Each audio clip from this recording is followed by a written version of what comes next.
Bertemu lagi dengan saya. Untuk pertemuan kali ini baru membahas tentang materi untuk kelas 9. Untuk materi kelas 9, saya harap sebelum membahas materi ini disiapkan dulu, jangan sampai pikirannya kemana-mana. Karena apa? Untuk materi kelas 9, bab 1 itu mengenai tentang reproduksi. Nah, padahal kalian sudah paham itu apa yang dimaksud reproduksi. Untuk kelas 9, reproduksi tidak hanya pada manusia, tapi pada hewan, juga pada tumbuhan. Oleh karena itu, untuk materi ini, kalian nanti jangan pikirannya kemana-mana dulu. Yang penting itu agar kalian tahu. Karena untuk masa usia kalian, yang perempuan biasanya sudah mengalami menstruasi, sedangkan yang laki-laki sudah mengalami mimpi basah. Oleh karena itu kalian harus paham tentang apa yang dimaksud reproduksi di sini. Supaya apa? Supaya untuk kedepannya kalian agar lebih hati-hati dalam bergaul. Terus untuk materi ini nanti ada video pembelajaran yang akan kalian lihat. Tapi setelah itu kalian pahami dulu video itu, dan di akhir video nanti ada pertanyaan yang harus kalian kerjakan dan harus dikumpulkan. Sekian saja ulasan dari saya. Semoga kalian tetap semangat untuk belajar secara online. Assalamualaikum warahmatullahi wabarakatuh. Yang pertama dari materi ini adalah spermatogenesis. Yang pertama ini merupakan sebuah sel induk yang sering disebut dengan spermatogonium yang sifatnya diploid. Spermatogonium ini mengandung kromosom layaknya sel pada umumnya, yaitu 44 akrosom dan 2 buah genosom.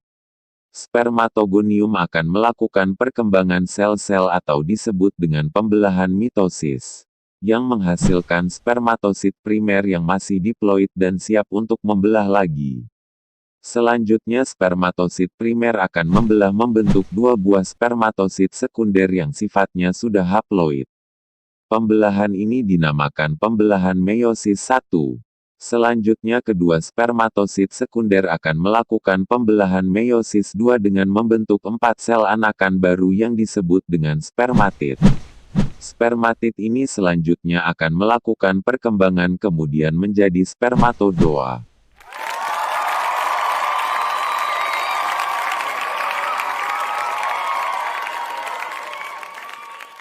Yang perlu digarisbawahi adalah tempat dari proses pembentukan dan proses perkembangan berbeda. Dari spermatogonium sampai fase meiosis kedua berlangsung pada testis atau lebih tepatnya pada tubulus seminiferus.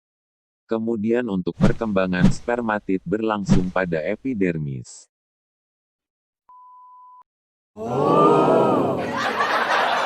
Selanjutnya struktur dari spermatozoa. Sperma dewasa terdiri dari 3 bagian, yaitu kepala, bagian tengah, dan ekor atau flagellata. Kepala sperma mengandung nukleus. Bagian ujung kepala ini mengandung akrosom, yang menghasilkan enzim yang berfungsi untuk menembus lapisan-lapisan sel telur pada waktu fertilisasi. Bagian tengah sperma mengandung mitokondria yang menghasilkan ATP sebagai sumber energi untuk pergerakan sperma. Ekor sperma berfungsi sebagai alat gerak yang terbagi menjadi 3 bagian, yaitu bagian tengah atau midpiece, bagian utama atau princippiece, bagian ujung atau endpiece.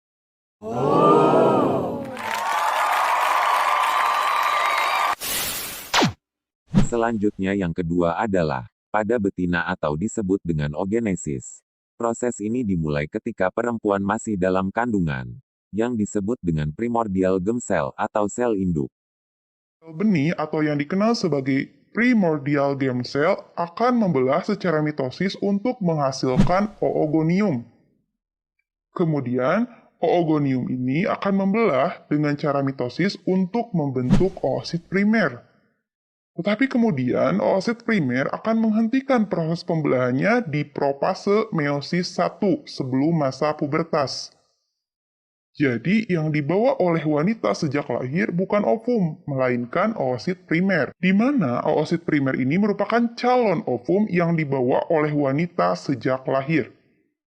Artinya, sejak lahir, seorang wanita sudah dianggap memiliki persediaan oosit primer untuk seumur hidupnya. Bahkan dalam buku Campbell Jilid 11 disebutkan bahwa saat lahir, ovarium mengandung sekitar 1-2 juta oosit primer. Luar biasa kan ya? Kemudian, pada masa puber, hormon FSH atau yang dikenal sebagai follicle stimulating hormone akan merangsang sejumlah folikel untuk melanjutkan pertumbuhan dan perkembangannya.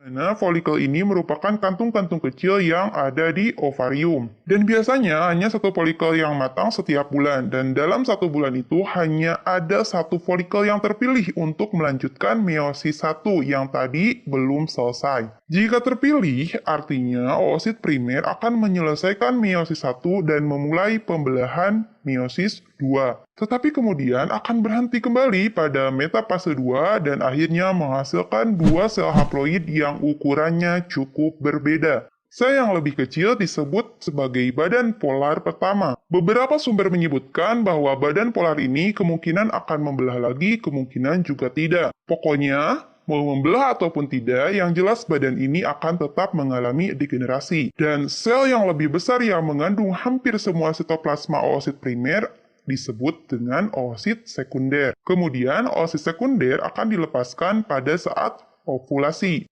Jadi yang dilepaskan saat ovulasi bukan ovum, melainkan oosit sekunder. Hanya jika sperma menembus oosit sekunder ini, maka meiosis 2 akan dilanjutkan. Jika penetrasi sperma benar-benar terjadi, artinya oosit dengan cepat akan melengkapi meiosis 2 yang tadi terhenti di metafase dan akan menghasilkan 1 sel telur besar yang dinamakan dengan ovum dan menghasilkan badan polar kedua yang sangat kecil. Karena tidak memiliki sitoplasma yang mengandung nutrisi, badan polar ini akan mengalami degenerasi dan mati.